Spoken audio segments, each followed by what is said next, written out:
할렐루야. 우리 옆 사람하고 인사하겠습니다. 사랑하고 축복합니다. 인사하겠습니다. 네, 한 번 더 인사하겠습니다. 힘내십시오. 주님이 함께 하십니다. 인사하겠습니다. 여호와와 친밀한 자는 그를 경외하는 자라고 시편의 말씀에 기록하고 있습니다. 하나님과 친밀하기를 원하는 자는 하나님을 예배하라는 뜻이지요. 오늘 이렇게 예배를 준비하면서 또 올라오면서 보니까 날씨가 추워서 그런지 우리 성도님들 난로하고 아주 친밀해요.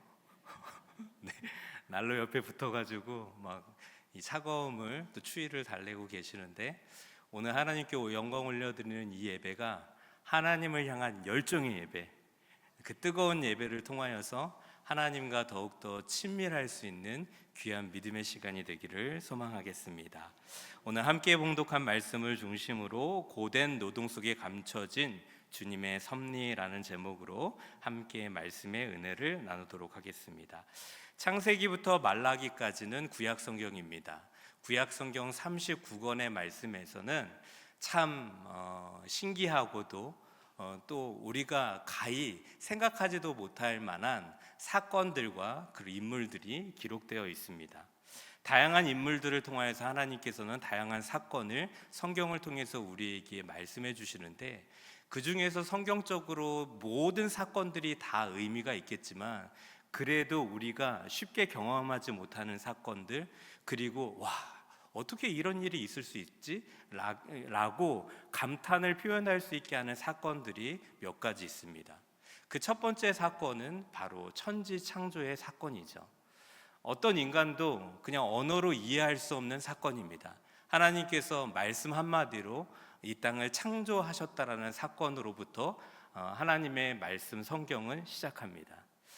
기적이라고 말할 수도 없습니다.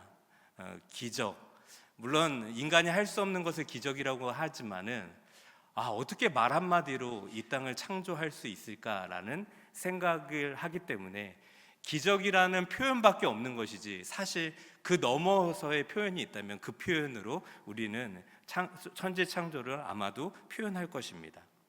다음은 또 어떤 사건이 있을까요? 여러분들은 성경에 기록된 사건들 중에서 정말 하나님께서 신중하게 이루신 사건이라고 뽑으라고 하면 어떤 사건을 뽑겠습니까? 네, 맞습니다.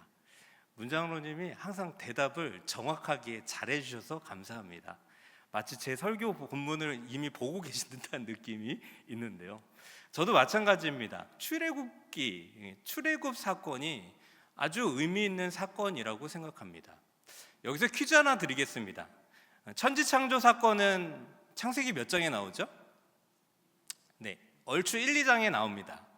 그러면 출애굽기 사건은 창세기 몇 장에 나오죠? 안 속으시네요.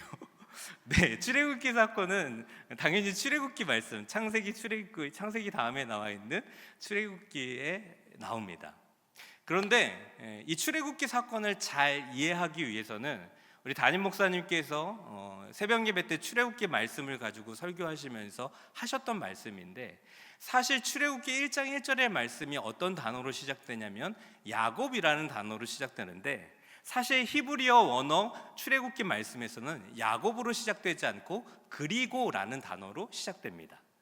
여러분, 어떤 책이 그리고라는 단어로 시작된다면은 어떤 의미가 있을까요? 앞 내용과 뒷 내용이 연결이 된다, 안 된다? 연결이 되고 있다라는 뜻입니다.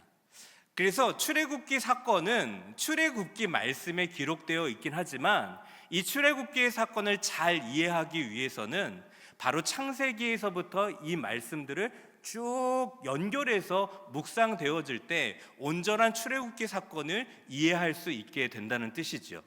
그래서 사실 출애굽기 말씀도 그런 의미로 야곱으로부터 시작되는 것이 아니라 히브리어 언어에서는 그리고라는 단어로 시작하면서 이 본문을 읽기 전에 여러분 창세기 말씀 읽으셨습니까? 라고 묻는 질문이기도 합니다. 그렇다면 출애굽기 사건은 창세기 몇 장에서부터 구체적으로 연결되어질까요? 창세기 41장에 보면은 야곱의 이야기부터 시작됩니다. 출애굽기 사건은 야곱의 이야기부터 시작이 되는데 어떤 이야기부터 구체적으로 연결이 되냐면 야곱과 그의 가족들이 열심히 가나안 땅에서 살아가고 있었죠. 그러나 모든 땅에 기근이 들었습니다. 기근이 들었을 때 하나님께서 놀라우신 그 은혜를 통하여서 여기선 더 이상 살 수 없겠구나라는 생각을 하게 되면서 야곱이 이주를 결정합니다. 근데 어디로 결정하냐면 하나님께서 허락해 주시는 그 땅이 아니라 애굽 땅으로 이주를 결정하게 된다는 것이죠. 가나안 땅을 떠나서 애굽 땅으로 가게 되는데 야곱에게는 한 가지 고민이 있는 거예요. 이 고향 땅을 떠나는 것이 맞을 것인가 라는 생각을 하기도 한다는 것이죠. 그래서 발걸음이 무겁습니다. 이게 맞는 결정인지 고민이 되기도 합니다. 그때 하나님께서는 다행히도 야곱을 찾아오셔서 이렇게 말씀하시죠. 우리 창세기 46장 2절에서 3절의 말씀 한번 같이 읽어볼까요? 함께 읽겠습니다. 시작. 그 밤에 하나님이 이상 중에 애굽에게 이스라엘에게 나타나 이르시되 야곱아 야곱아 하는지라 야곱이 이르되 내가 여기 있나이다 하매 하나님이 이르시되 나는 하나님이라 내 아버지의 하나님이니 애굽으로 내려가기를 두려워하지 말라 내가 거기서 너로 큰 민족을 이루게 하리라. 아멘. 하나님께서 고민하고 있는 야곱에게 찾아오셔서 말씀하십니다. 뭐라고 말씀하시냐면 3절의 말씀 노란색 글씨에 보니까 야곱아 야곱아 너 두려워하지 말고 애굽으로 내려가라 라고 말씀하십니다. 그래서 결국 야곱은 70명의 가족들을 데리고 애굽으로 내려가기 시작합니다. 이것은 야곱의 스스로의 결정입니까? 아니면 하나님의 섭리와 계획 속에서 일어난 결정입니까? 언뜻 보면 야곱 스스로의 결정인 것 같지만 하나님께서 그의 결정 가운데 개입하셨고 사실상 하나님의 뜻에 맞는 결정이었다는 것을 우리는 알 수 있게 됩니다. 하나님께서 이스라엘 백성들 야곱의 가족들을 가나안에서 꺼내셔서 애굽으로 보내신 이유가 우리는 가시적으로 보면 기근 때문입니다 라고 생각할 수도 있겠지만 다시 한번 3절 하반절의 말씀에 보면은 이렇게 말씀하시죠. 애굽으로 내려가기를 두려워하지 말라 내가 거기서 뭐 하신다고요? 너로 큰 민족을 이루게 하시겠다라고 말씀하십니다.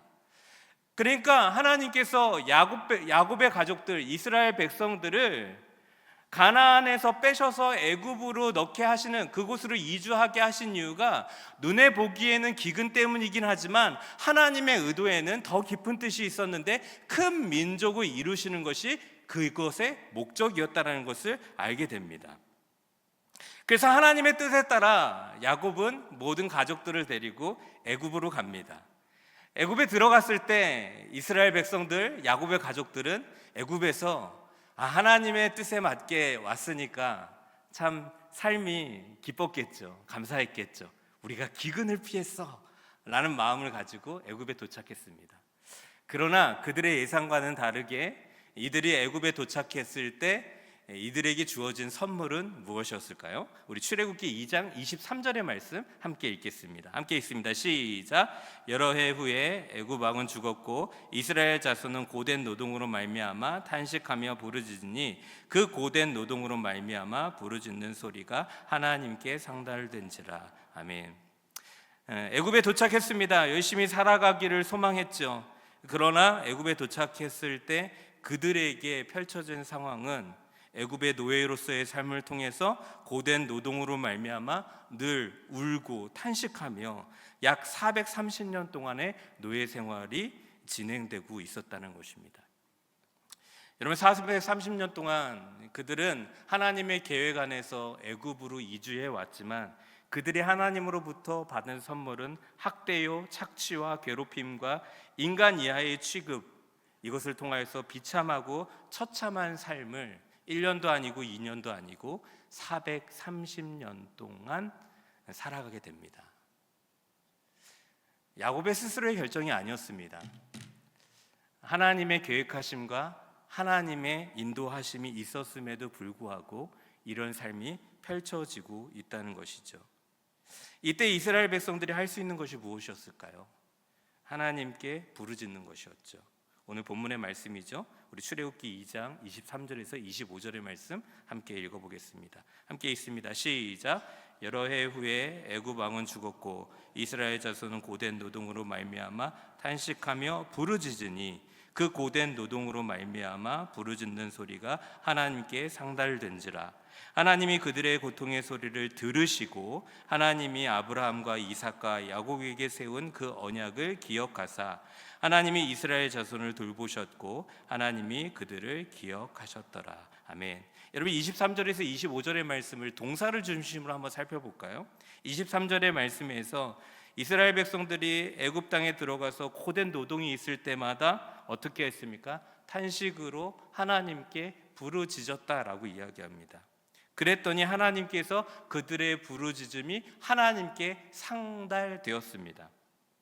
24절의 말씀에 보니까 하나님께 상달될 말씀을 하나님이 들으시고 그 다음에 기억하사 25절에도 기억하셨더라. 두 번의 기억이 있었습니다. 여러분 이 말씀에 만족하세요? 들으셨구나. 만족하세요? 저는 2% 만족이 안 되던데요. 여러분 들으셨어요. 그리고 하나님이 기억하셨어요. 그리고 혹시나 기억한 것을 이스라엘 백성들이 잊어버릴까 봐 내가 기억했다 두 번이나 말씀하세요. 여러분 기억했으면 뭐 해야 돼요? 빨리 액션을 취하셔야죠. 자녀가 부모한테 엄마 나 이거 필요해 들었어요 부모가. 근데 계속 안 들은 것인 줄 알고 자녀가 계속 얘기해요. 그때 부모가 자녀한테 얘기했지. 들었어. 나 기억하고 있어 라고 얘기해요. 그러면 자녀는 안도하죠. 우리 엄마가 들었구나. 우리 아빠가 들었구나. 그럼 빨리 주문을 해주시겠지. 빨리 뭔가를 쇼핑을 하러 가야 되겠지. 이런 생각을 해야 되잖아요. 근데 기억했다라고 얘기했는데 하나님이 안 움직이시는 거예요. 이스라엘 백성들의 울부짖음을 들으시고 기억하셨다는데 고통이 있을 때마다 하나님 어떻게 하죠? 하나님, 내가 선택해서 온 길도 아니고 기근이 들었고 하나님도 이 모든 과정들을 아시고 허락하신 곳에 왔는데 이렇게 힘들게 삶을 살아갈 때에 하나님께서 부르짖었고 하나님께서는 들으셨다고 말씀하셨고 그리고 기억하셨다고 말씀하셨다면 그럼 뭔가 일을 하셔야죠 하나님. 근데 그럼에도 불구하고 이스라엘 백성들의 그 아픔과 울부짖음을 들으셨음에도 불구하고 하나님은 430년 동안 웨이팅 하시다가 그들의 울부짖음을 계속해서 들으시다가 430년 만에 이들을 출애굽 시키십니다. 여러분 430년 기다릴 수 있으시겠어요? 만약에 하나님께서 430년 후에 그거 들어줄게 이렇게 얘기한다면 됐어요. 더럽고 치사해서 제가 하나님께 얘기 안 할래요. 내 돈 모아서 살래요 라고 얘기했겠죠. 부모가 야 그거 내가 필요한 거 알고 기억하고 있어. 그런데 430년 후에 내가 사줄게. 그러면 자녀가 어떤 마음일까요? 진짜 빨리 어른이 돼야지 이런 생각을 할 수도 있다는 거예요. 그러면 이것은 그들의 울부짖음을 들은 거예요? 듣지 않은 거예요? 그들의 인식 가운데는 하나님 왜 안 들어주시지? 왜 하나님 왜 어떤 액션도 취하지 않으시지? 라고 생각하시면서 하나님은 결국에 우리의 울부짖음에 기억하시는 분이시지 그 기억만 할 뿐이지 어떤 움직임도 하지 않으시는 침묵하시는 분이라고 이스라엘 백성들을 생각하게 된다는 것입니다. 여러분 이 말씀에서 우리는 두 가지 질문을 하고 싶습니다. 첫 번째 질문은 이 질문이에요. 하나님께서 이스라엘 백성들, 야곱의 백성들을 가나안에서 꺼내서 애굽으로 이주시켰어요. 근데 이주시키는 이유가 무엇이죠? 그들을 큰 민족을 이루기 위해서 이주를 시켰다는 거예요. 그런데 여러분들 잘 보세요. 가나안에 살던 이스라엘 백성들이 기근이 들어서 그들의 큰 민족을 이루기 위해서 애굽에 갔어요. 애굽에서 고통을 당하다가 결국에는 하나님의 약속을 받아서 결국에는 어디로 갔죠? 가나안으로 갔어요. 왔던 길 원래 목적지가 원래 살던 곳이 가나안인데 애굽을 거쳐서 광야를 거쳐서 결국에는 어디로 왔어요? 가나안으로 왔어요. 그러면 굳이 애굽에 넣지 않고 하나님께서 큰 민족을 이루시는 것이 이스라엘 백성들을 향한 목적이라면 애굽에 보내지 않고도 하나님은 가나안 땅에, 어차피 가나안 땅으로 보내실 거니까 가나안 땅에서 큰 민족을 이루실 수도 있지 않냐는 거예요. 근데 굳이 애굽에 가서 노예 생활을 하고 고통을 겪게 될 이스라엘 백성들에게 왜 애굽까지 가게 하셔서 그 고통과 수모를 겪게 하시고 하나님에 대한 오해를 남게 하시고 굳이 그곳에서 넣었다가 다시 가나안 땅으로 인도하시는 이유가 무엇일까요? 그 이유가 바로 제가 준비한 이 표에 있습니다. 여러분 그림 한번 보여주시겠어요? 네, 여러분 가나안에 대해서 먼저 이해할 필요가 있다는 것이죠. 여러분 가나안 시대는 가나안은 5족속 아니면 7족속으로 되어 있어요. 근데 우리가 생각하는 것은 가나안은 대부분 7족속이라고 보편적으로 생각합니다. 근데 그 보편적인 생각이 언제냐면은 이스라엘 백성들이 출애굽해서 광야를 거쳐서 가나안 땅에 들어갔을 때는 사실상 가나안은 7족속이에요. 그런데 야곱을 중심으로 해서 가나안에 살고 있었을 때 그 족속은 5족속이었어요. 근데 그 5족속이 어떤 족속이었습니까? 처음 야곱 시대의 족속은요 5족속인데 에밈 족속, 호리 족속, 그바임 족속, 아나스 족속, 수스 족속이에요. 근데 430년과 광야 40년을 거쳐서 가나안 땅에 다시 도착했을 때 가나안은 몇 족속으로 바뀌냐면 7족속으로 바뀌는데 이 족속의 이름이 다 바뀝니다. 헷 족속, 히위 족속, 가나안 족속, 아므리 족속, 여부스 족속, 브리스 족속, 기르가스 족속 완전히 다 바뀌어요. 그러면 430년 플러스 40년 동안에 가나안 땅은 이스라엘 백성들이 가나안에 있다가 애굽에 있다가 광야에 거쳤다가 가나안으로 가는 동안에 가나안 땅은 이스라엘 백성들이 잠시 이주하고 다시 돌아올 때까지 가나안 땅에는 도대체 무슨 일이 있었길래 있었던 족속이 5족속이 다 없어지고 전혀 새로운 7족속이 등장하게 되었을까요? 가나안 족속, 대표적으로 우리가 아는 족속은 5족속의 4족속이 어떤 족속이죠? 아낙 족속, 아낙 자손 우리가 기억하고 있죠. 등치가 이만하고 맨날 전쟁하고 사람을 되게 잔인하게 죽이는, 즉 다시 말해서 이스라엘 백성들이 가나안을 떠나서 애굽에 거쳐서 광야를 거쳐서 가나안 땅까지 오르는 그 모든 시간 속에 가나안에서는 어떤 일이 있었냐면 싸우고 찢어지고 피가 철철 흐르면서 족속이 바뀌고 5족속이 4족속이 됐다가 4족속이 2족속이 됐다가 계속해서 바뀌고 죽고 다시 살아나고 하면서 전쟁의 피투성이 속에서 결국에는 7족속이 먼 훗날에 남았다는 거예요. 이스라엘 백성들이 가나안 땅에 들어갔을 때. 잘 생각해 보세요, 여러분들.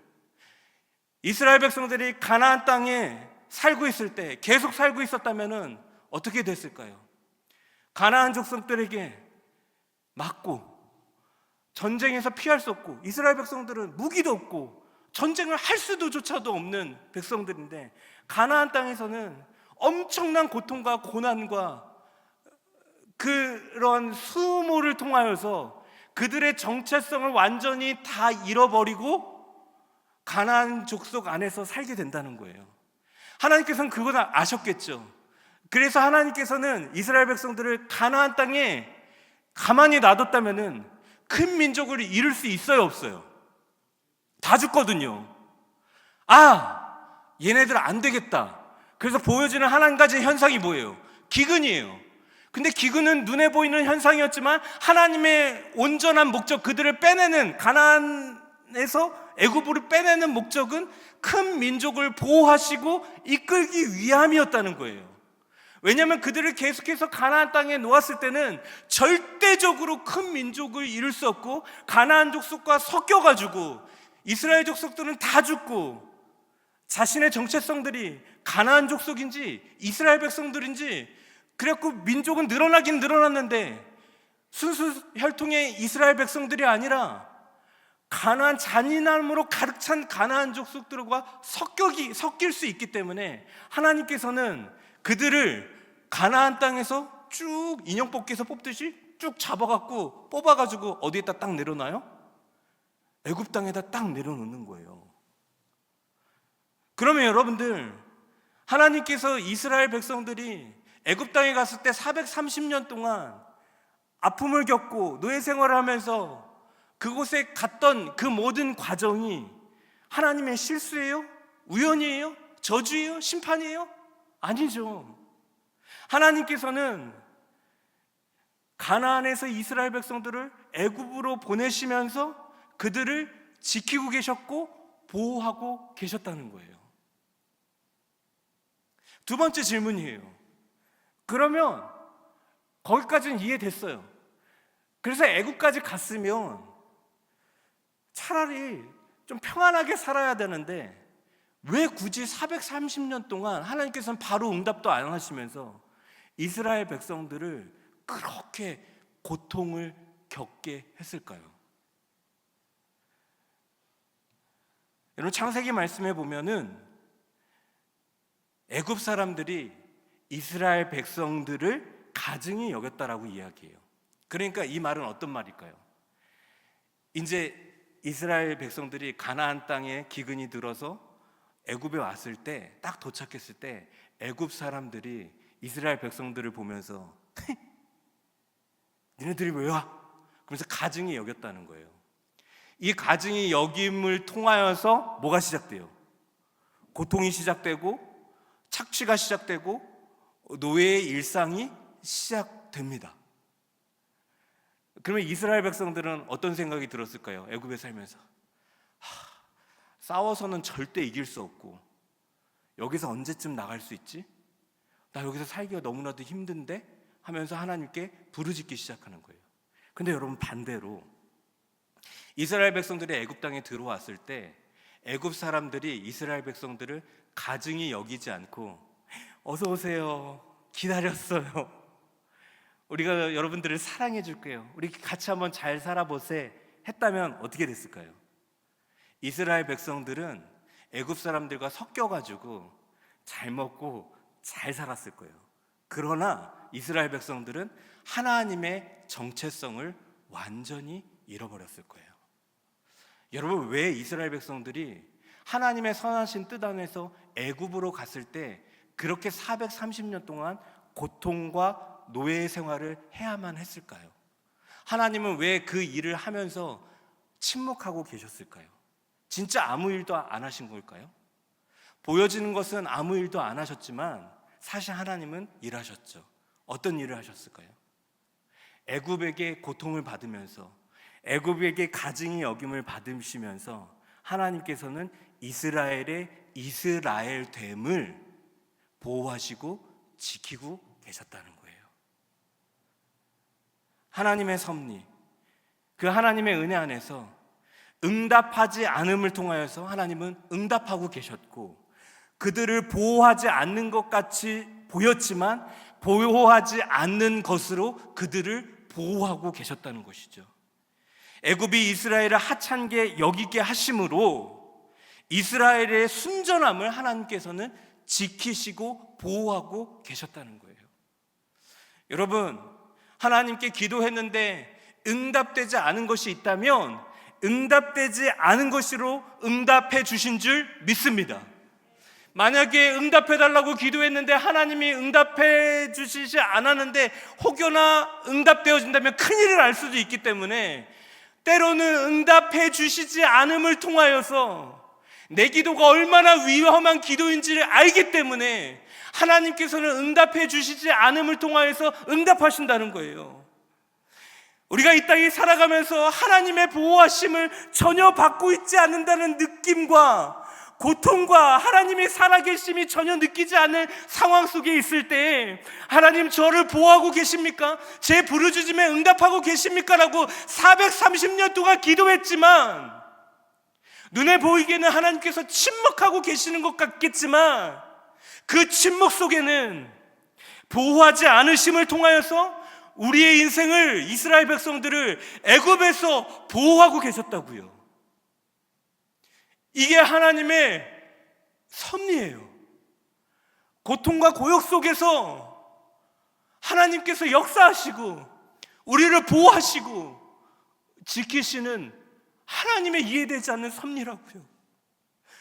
하나님, 내가 많은 것을 달라고 한 것도 아니고 이거 하나 기도 제목 좀 들어주세요라고 했는데 하나님께서 그 기도 제목 들어주지 않으시고 응답이 없을 때 하나님께 서운한 마음도 있을 수 있겠지만, 그때 우리는 응답되지 않는 하나님의 뭔가 섭리가 있겠구나, 그러면서 하나님께 다시 고백하죠. 하나님, 응답되지 않는 것이 응답인 줄 믿습니다. 내가 보호받지 않고 있는 것 같지만 보호받지 않고 있는 것을 통해서 나를 보호하고 계심을 제가 믿습니다. 여러분, 그러나 이스라엘 백성들은 이것을 알았을까요? 여러분들은 이런 고백을 하실 수 있겠어요? 이스라엘 백성들은 이 하나님의 섭리를 알지 못했어요. 저와 여러분들도 이렇게 고백하기가 쉽지 않다는 것을 우리는 삶의 현실에서 잘 알고 있어요. 그렇다면 어떻게 우리는 이런 고백을 하나님의 침묵 속에서, 하나님의 보이지 않는 계획 가운데 하나님이 응답하고 계십니다라고 고백할 수 있게 될까요? 여러분, 하나님의 사실 침묵 속에서는 보이지 않는 수만 가지의 하나님의 계획과 언어가 있다는 거예요. 근데 그 언어를 발견할 수 있는 사람은 어떤 사람이냐면, 하나님이 굳이 이것을 말씀하지 않고 침묵하고 있어도 하나님과 깊이 교제하고 친밀한 가운데 있는 사람들은 하나님의 침묵에 두려워하지 않는다는 거예요. 그래서 하나님의 최고봉이라는 그 책을 쓴 오스트와일드 챔버스라는 사람이 이런 얘기를 했어요. 여러분, 이 말씀, 이 문장을 꼭 기억해 두셨으면 좋을 것 같아요. 이분이 이런 말씀을 하십니다. 하나님께서 침묵하셔도 불안해하지 않을 정도로 당신은 하나님과 친밀하십니까?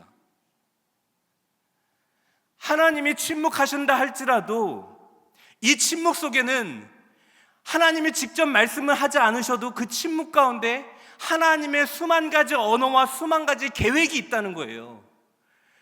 그런데 이 계획을 눈으로 본다고 해서, 보이지 않는다고 해서 없다라고 믿는 것이 아니라, 보이지 않는다고 해도, 들리지 않는다고 해도 무언가 하나님의 섭리가 있다라고 말할 수 있는 사람은 하나님과 친밀한 교제 가운데 일어나는 사람들이 이 고백을 할 수 있다는 뜻이죠. 여러분, 친밀하지 않잖아요? 그러면 일단 누군가 친하지 않은 사람하고 만나러 갈 때 어떻게 해요? 일단 침묵의 시간이 괴로워요. 그래서 이 사람을 만났으면은 어떤 얘기를 할지 계속 고민해요. 그래서 이 얘기를 하고 이 얘기를 하고 이 얘기를 하고 이 얘기를 해야 되겠다. 왜냐하면 약간의 침묵이 있어도 정적이 흐르면 약간 부자연스럽고 불안하거든요. 그러니까 친하지 않는 사람하고는 이야기할 때 뭔가를 막 계획해요. 근데 친한 사람하고 할 때는 뭐예요? 계획하지 않아요. 무슨 얘기할지 여러분들 계획하면서 친구들 만나세요? 아니잖아요. 부부지간에 퇴근하는데 집에 가는데 아내하고 막 친밀함이 없어. 그러면 7시부터 8시까지 무슨 얘기를 하고 8시부터 9시까지 밥을 먹으면서 또 무슨 얘기를 하고 10시 잠자리 들기까지는 무슨 얘기를 해야 돼. 이거 일단은 부부간에 친밀함이 없는 거죠. 근데 부부간에 친밀하면 뭐예요? 얘기할 거리들 일단 생각하지 않아요.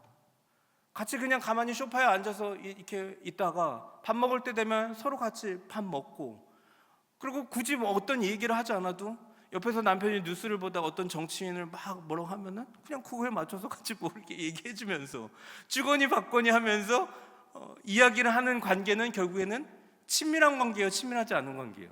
친밀한 관계라고요. 하나님과의 관계도 마찬가지예요. 하나님이 침묵한다고 해서 하나님이 어떠한 계획도 없고 아무 일도 하시지 않는다라고 한다면 하나님과의 친밀한 관계 속에서 아직 하나님의 선하신 뜻을 발견하지 못하고 있는 것이죠. 그런데 하나님과 친밀한 관계 속에 있는 사람은요, 하나님의 침묵 속에서도 하나님이 이 침묵을 통해서 어떤 걸 말씀하고 계시는구나, 어떤 사건을 준비하고 계시는구나라는 신뢰의 믿음이 생긴다는 거예요. 여러분, 그렇다면 우리는 하나님과 친밀해져야 돼요. 그렇다면 어떻게 하나님과 친밀해질 수 있을까요? 여러분, 이렇게 얘기하죠. 시편 25편의 14절에 친밀함, 제가 제일 처음에 선포한 말씀이죠. 설교를 시작하면서 우리 같이 한번 읽어보겠습니다. 시작. 그를 경외하는 자들에게 있으며 그의 언약을 그들에게 보이시로다. 여러분, 14절 말씀 잘 보세요. 여호와의 친밀하심이 그를 경외하는 자들에게 있다는 거예요. 여러분, 하나님과 친밀해지기 위해서는 뭘 해야 된다는 거예요?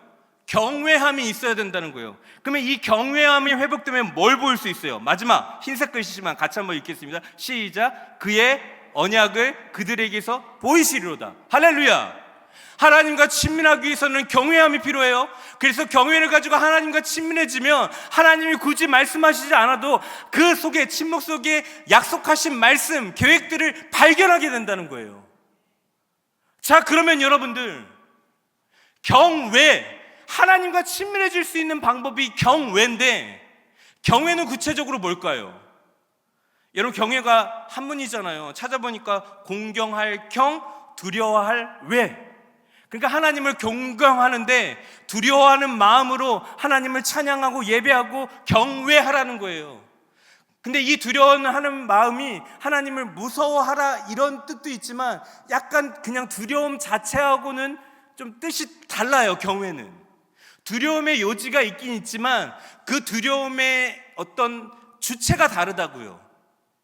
여러분, 하나님을 두려워하면, 어떤 대상이 두려우면 가까이 하고 싶어요? 가까이 하기 싫어요? 가까이 하기 싫어요. 그러면 여러분들, 하나님을 경외하라. 하나님 두려워. 나는 가까이 안 하면 이게 친밀해져요? 안 친밀해져요? 멀어지죠. 친밀해지지 않죠. 그럼 경외하는 건 뭘까요? 두려움의 요소가 있긴 하지만 하나님과의 관계에서 멀어지는 것이 아니라 하나님과의 관계가 멀어지는 것을 두려워하는 게 경외예요. 아멘?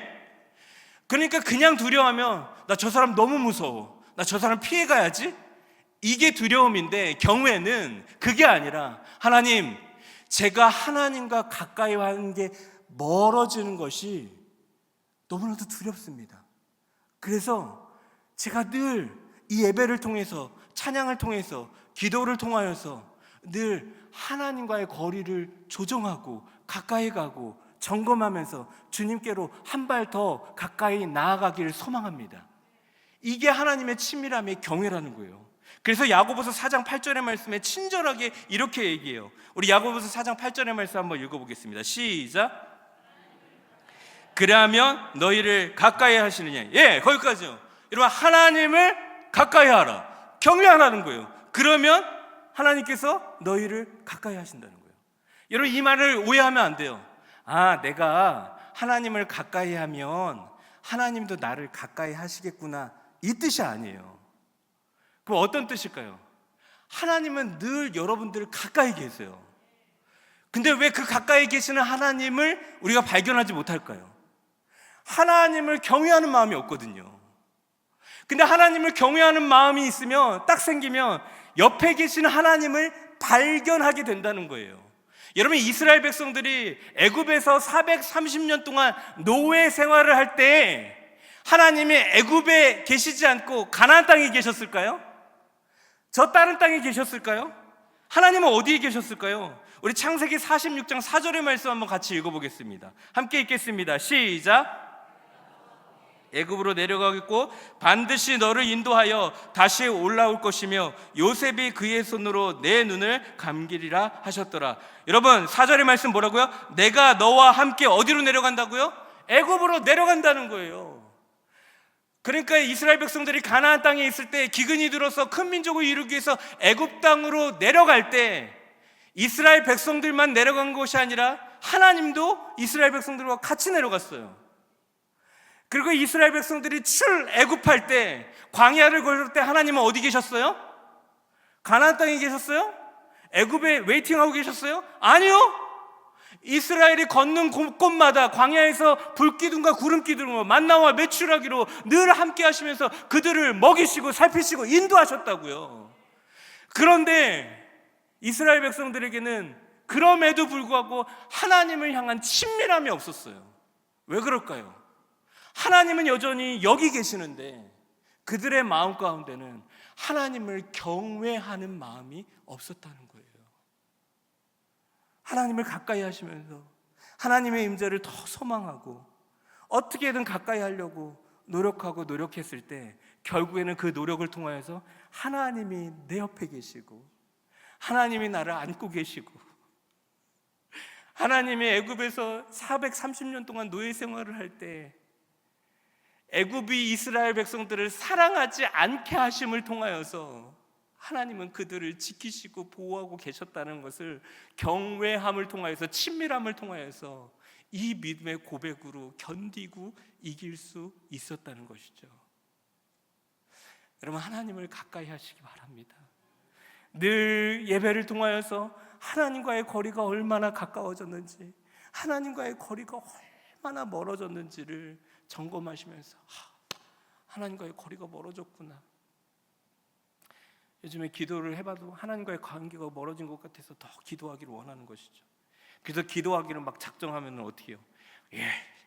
하나님, 제가 하나님과 가까이 하고 싶어서 작정하고 기도하겠습니다 하고서 막 이제 기도하려고 딱 이렇게 무릎 꿇고 기도하기 시작하면 뭐가 방해요? 띠링 전화가 와. 까똑 까똑 막 오기 시작해요. 그러면 기도하다가 카톡 보고 전화 받아. 안 되겠다. 새벽 예배 나가서 기도해야 되겠다 생각하고 막 기도하는데, 오랜만에 새벽 예배 나와서 기도하는데 음악 소리가 너무 큰 거예요. 그러니까 기도에 막 집중이 안 돼. 그래서 음악이 줄어들어 가지고 기도를 하는데 음악 소리가 줄어드니까 이제 내 목소리가 너무 큰 거야. 그러니까 옆에 사람이 내 기도를 들을까 봐 내 목소리를 좀 줄여야겠다라고 줄였더니, 가까이 가기 위해서 줄였더니 졸음이 와. 졸려. 기도하다가 가까이 가려고 했는데 졸려. 차다가 안 되겠다 싶어갖고 졸음을 끊기 위해서 바닥에 장의자에서 내려왔고 무릎을 꿇고 딱 기도하는데, 옛날에 의사 선생님이 했던 말이 갑자기 딱 생각나. 무릎 꿇는 게 건강에 제일 나빠요. 그래갖고 모든 걸 다 포기하고 딱 딛고 일어났고 기도 못하겠다 하고 집에 얼른 가요. 여러분, 괜찮습니다. 왜요? 집에도 하나님 계십니다. 집에 가서 또 기도하면 돼요. 근데 중요한 건 뭐예요? 뭐가 됐든 하나님께 가까이 가려고 노력해 보는 거예요. 그러다 보면 하나님의 섭리를 알게 되는 것이죠. 제가 2026년도를 시작하면서 나 매일 하나님의 말씀 묵상하고 그 말씀을 쓰고 그 말씀을 가지고 하루에 어떻게 썼는지를 정리해야 되겠다 했어요. 그래서 당연히 지금까지는 하고 있어요, 제가. 그런데 그거를 시작할 때 이런 걸 하려면은 괜찮은 다이어리가 좀 있어야 되는데, 이런 생각을 딱 하게 되는 거예요. 그럼 괜찮은 다이어리 딱 하면은 스타벅스 다이어리가 괜찮은데, 근데 스타벅스 다이어리는 돈 주고도 못 사고 커피 쿠폰으로 사야 되는데, 그럼 커피를 일단 많이 마셔야 돼. 근데 거기까지 시간이 걸려. 그래갖고 그걸 못 하고 있는 거야. 하나님 가까이 가는 걸 계획했지만 못 하고 있어. 이거 언제 먹지, 이 커피를? 그러다가 안 되겠다, 이러다가 안 되겠다 해갖고서요, 무조건 그냥 편의점에 가갖고 제일 괜찮은 그냥 데일리 다이어리를 딱 사는 거예요. 작정하고 에이씨 그냥 스타벅스 괜찮아, 안 돼, 그냥 지금 당장 해야 돼 갖고 산 거예요. 사고 어떻게 해요? 그날부터 쓰기 시작하는 거예요. 막 쓰면서 하나님과 가까이 가려고 노력하는 것이죠. 여러분, 하나님과 친밀해지고 하나님과 가까이 가면은 어떻게 될까요? 하나님이 어떤 일을 행하실까, 고통 가운데에도 하나님이 어떤 일을 행하실까 기대하게 돼요. 여러분, 우리의 인생은 고통이 마치 바다의 파도처럼 계속 밀려오잖아요. 근데 이 파도가 밀려올 때, 파도가 무서운 사람들은 파도를 피해가요. 그런데 하나님의 섭리와 하나님의 그 계획하심을 아는 사람, 이 파도를 하나님이 보내주셨구나, 준비된, 하나님과의 친밀한 준비된 자는 그 파도를 보고 뭘 들고 갑니까? 서핑을 들고 가죠. 그래서 파도 속으로 질주해요. 서핑의 맛을 본 사람은 그 다음에 어떤 파도를 기대할까요? 더 큰 파도를 기대해요. 하나님의 섭리와 고통 가운데 있는 하나님의 섭리와 하나님의 계획을 알기 위해서는 친밀함인데, 이 친밀함을 통해서 이 고통 속에 역사하시는 하나님을 알면 내 인생 가운데 예고 없이 찾아온 파도를 향하여서 도망하는 것이 아니라, 등지고 도망가는 것이 아니라 파도를 향하여 정면으로 뚫고 들어간다는 거예요. 그러면서 고백하죠. 하나님, 저한테 더 큰 파도를 주고 오십시오. 제가 이 파도를 어떻게 타는지 주님의 은혜로 제가 담대하게 걸어가겠습니다. 할렐루야. 그렇게 살 수 있을까요? 결론을 이렇게 내리네요. 쉽지 않겠죠. 그런데 여러분들, 파도 일단 생각하지 마시고 우리 하나님을 향하여서 달려나갈 수 있는 저와 여러분들의 삶이 되기를 소망하겠습니다. 우리 찬양합시다. 여러분들, 하나님이 전혀 지키고 있지 않는 것 같지만 여러분, 하나님 지키고 계세요? 믿으세요? 아멘 못하시는 분들, 빨리 하나님과의 친밀함 빨리 회복하셔야 돼요. 하나님 정말 안 계신 것 같지? 그 삶을 몇 년 사셨어요? 430년까지는 안 살아봤잖아요. 견딜 수 있어요. 근데 내 힘과 내 의지로 안 돼요. 하나님과 가까워져야 돼요. 주님의 은혜를 더 사모하세요. 죽을 것 같다면 하나님께 죽을 것 같다고 얘기하세요. 그러면 그 고백을 들으시고 하나님의 놀라운 약속의 계획을 보여주실 거예요. 하나님 그런 하나님이에요. 그리고 죽을 것 같을 때 하나님 어디 계세요라고 묻지 마세요. 하나님은 여전히 그 고통 속에 여러분들과 함께하고 계신다고요. 근데 다만 그 하나님을 보지 못하는 것은 우리 안에 하나님의 경외함이 없기 때문이죠. 답은 친밀함입니다. 답은 하나님과의 거리를 가깝게 하는 것입니다. 하나님은 여전히 여러분들을 지키고 계시지만 어떻게 그의 생각과 그의 뜻을 우리가 다 할 수 있겠습니까? 그래서 우리가 예배하는 것이고, 그래서 하나님은 오늘도 붙들고 있는 줄 믿습니다. 우리 같이 한번 믿음으로 찬양합시다.